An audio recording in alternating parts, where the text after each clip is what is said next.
Bonjour et bienvenue. Je reviens cette fois-ci avec un autre exemple et on va terminer sur les chutes de tension avec un exemple très intéressant.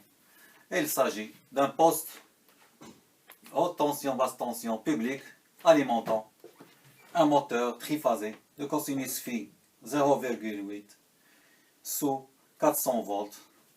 La longueur du câble alimentant le moteur étant de 160 mètres, la section de 50 mm². Le courant d'utilisation de 120 ampères, le câble étant triphasé en cuivre. Et on nous demande de calculer la chute de tension aux bornes de moteur, c'est-à-dire de D2 vers l'utilisation vers le moteur, et voir si cette chute de tension est admissible, si elle correspond aux normes. On a aussi une autre donnée, c'est la tension, c'est-à-dire la chute de tension, c'est delta U0, la chute de tension entre l'origine de l'installation basse tension et le point D2. Delta UT étant la chute de tension entre l'origine de l'installation basse tension et l'utilisation. Donc on voit bien que delta UT c'est la somme de delta U0 et delta U1. Donc on revient à la formule. Delta U, delta U1 est égal à racine carrée de 3 fois le courant d'utilisation IB multiplié par la longueur qui est 160 multiplié par ce qu'on appelait dans l'exemple précédent Z. Avec les données suivantes, la réactance étant de 22,5 en mm² par kilomètre par section en mm². Et en absence de données, comme on a dit, en absence de données, on va prendre la réactance étant de 0,1 ohm par kilomètre. Donc, et on va calculer, on va procéder au calcul de notre chute de tension. Delta U1 est égal à racine carrée de 3 multiplié par le courant, on a dit 120 ampères. Il faut faire attention aux unités. La longueur de câble, là c'est 160. On va le convertir en kilomètres. C'est 0,16 multiplié par R, 22,5 en mm² par kilomètre par section en mm². La section étant de 50 mm² multiplié par cosinus phi. Cosinus phi 0,8 plus 0,1 sinus phi 0,6. On va calculer cette partie qu'on a appelée Z. Donc Z est égal à 0,40. Donc multiplié par racine carrée de 3. Multiplié par 120 multiplié par 0,16. Delta U1. Delta U1 est égal à 13,97. Près. On va prendre 14 volts.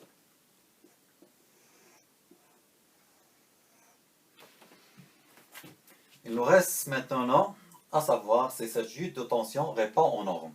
Et pour cela, on va passer au calcul de la chute de tension totale.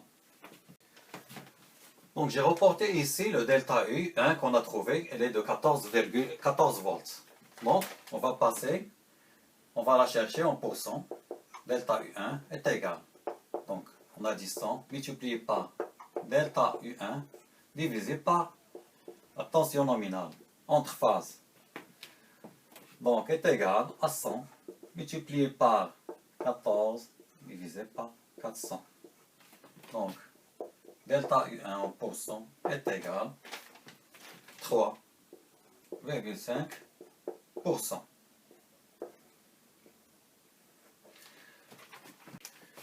Donc pour savoir si la chute de tension qu'on vient de calculer, delta U1, depuis le départ D2 vers l'utilisation vers le moteur répond aux normes, on doit calculer la chute de tension totale, c'est-à-dire depuis le départ basse tension vers jusqu'à l'utilisation. Il correspond à delta UT. Donc delta UT est égal à delta U0 plus delta U1. Et comme on nous a donné, c'est-à-dire on a spécifié de quel poste il s'agit d'un abonnement public avec un poste haute tension, basse tension. On a une utilisation autre que l'éclairage, c'est-à-dire delta U donné par la norme ou admissible, elle est de 5%. Donc on doit comparer delta UT, pardon ici c'est 1%, delta UT, on doit la comparer avec 5%. Pour cela on va transformer delta U0 en pourcentage et on va comparer. On va faire la somme pour comparer. Delta U0 étant de 8 volts, donc en pourcent, on va donner 100 et par 8 divisé par 400. Donc delta U0 est égal en pourcent 2%. Donc j'ai ici, ça c'est en pourcentage, j'ai delta U1, j'ai delta U0, donc delta UT en pourcent est égal 3,5 delta U0, pardon, en pourcent, plus delta U1 en pourcent, ça va me donner 5,5%. Donc 3,5 plus 2. Or, la norme exige une chute de tension admissible de 5%. Donc, on est supérieur à la norme. Qu'est-ce qu'on doit faire? On doit aller chercher une autre section et refaire notre calcul. Donc, on vient de démontrer qu'avec une section de 50 mm², on a une chute de tension depuis le départ de l'installation basse tension jusqu'à l'utilisation, jusqu'à la force motrice. On a trouvé une chute de tension de 5,5 qui est supérieure à la chute de tension admissible qui est de 5%. Donc ça, c'est la chute de tension, autre usage que l'éclairage. On a ici une force motrice, donc on va prendre 5%. Pour cela, on va passer au calcul de la chute de tension avec une autre section, c'est-à-dire la section normalisée supérieure, c'est-à-dire juste supérieure à 50 mm² qui est de 70 mm². Donc, et on va refaire notre calcul. Delta U1, c'est la même chose. Racine carrée de 3 IB L multiplié par l'expression 22,5 divisé par, maintenant c'est 70 mm² multiplié par 0,8 pour le cosinus phi, 0,1 fois sinus phi qui est de 0,6. 0,1 étant la réactance, on a pris, c'est-à-dire on nous a donné aucune spécification, donc on a pris est égal à 0,1. Donc on va trouver ici, ça c'est Z.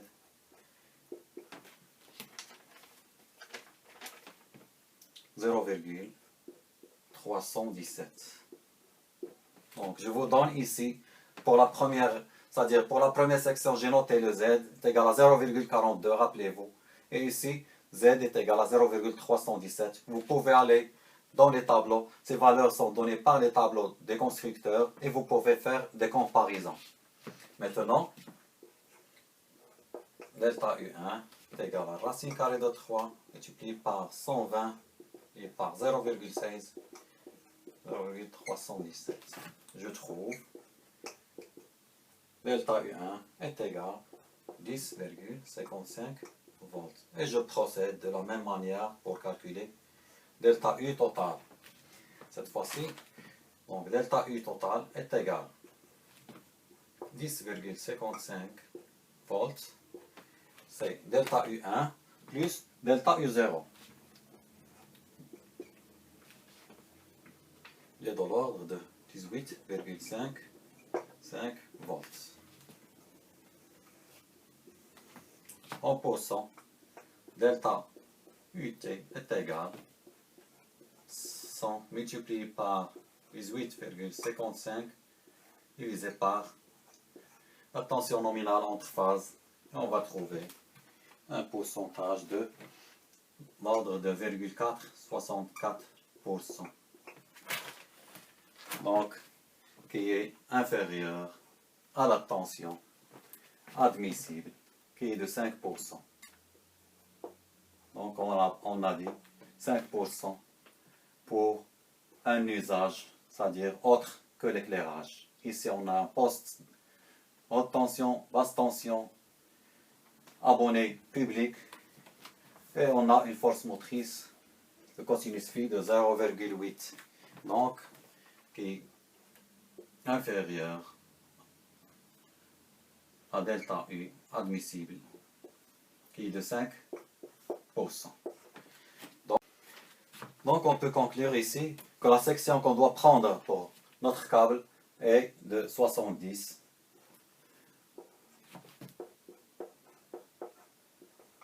mm². Une autre petite remarque ici, j'ai calculé la tension, la chute de tension totale entre le départ basse tension et l'utilisation, c'est-à-dire le moteur, en faisant la somme de delta U1 et delta U0, c'est-à-dire en volts. Pour notre exemple, c'est-à-dire pour la section de 50 mm², j'ai fait le pourcentage, j'ai calculé la chute de tension en pourcent de U0 et la chute de tension de delta U1, puis j'ai fait la somme des deux pour trouver U total en pourcent, c'est-à-dire en pourcent. U1. Ici, vous remarquez que j'ai fait la somme, c'est-à-dire la somme en volts, et puis j'ai calculé la chute de tension en pourcentage. Donc on va passer à l'autre exemple pour terminer cette section sur les chutes de tension. C'est un exemple très intéressant, vous allez voir.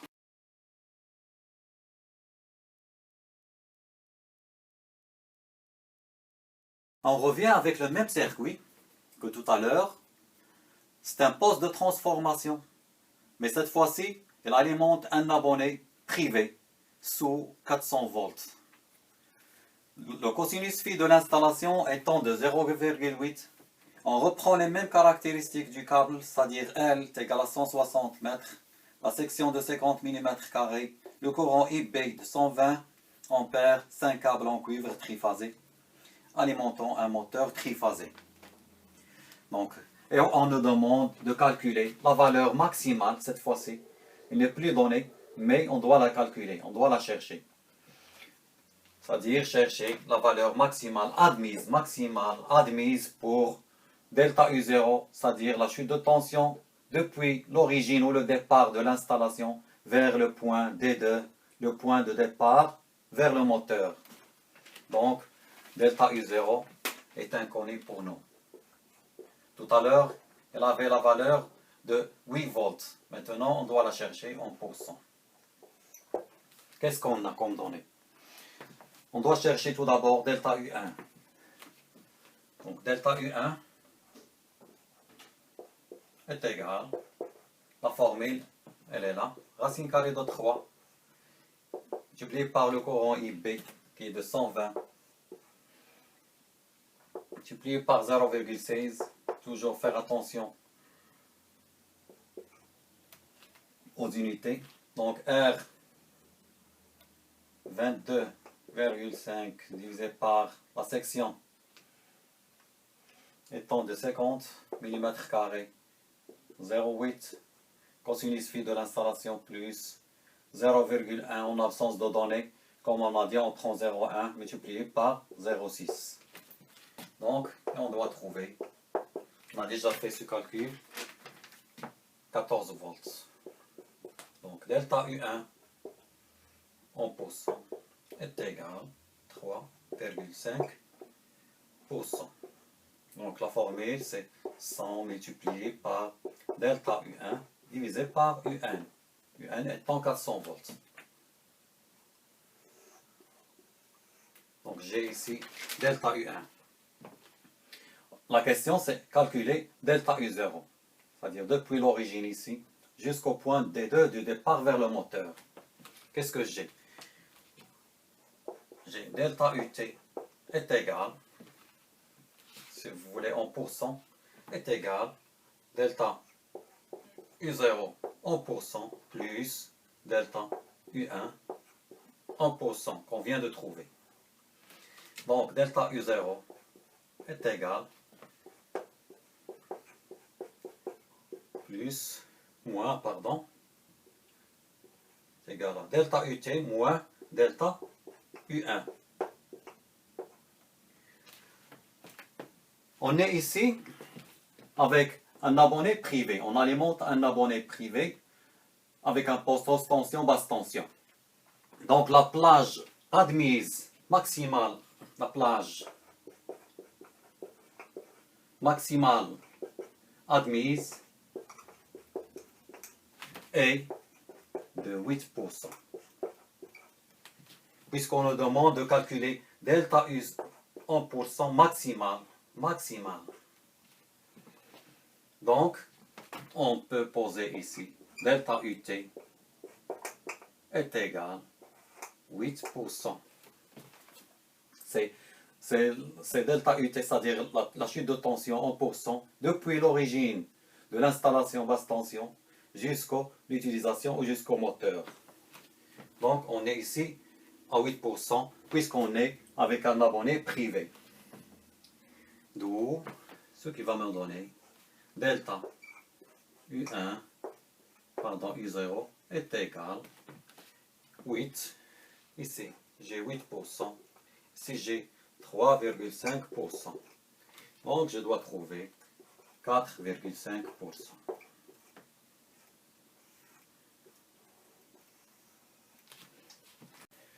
Donc, delta U0 est égal 4,5%.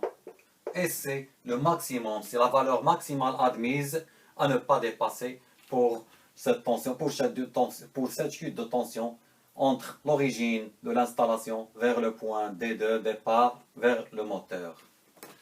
J'espère que vous avez bien appris cette leçon sur les chutes de tension. Et je vous donne rendez-vous, Inch'Allah, pour l'étude d'autres chapitres sur les réseaux électriques. Merci.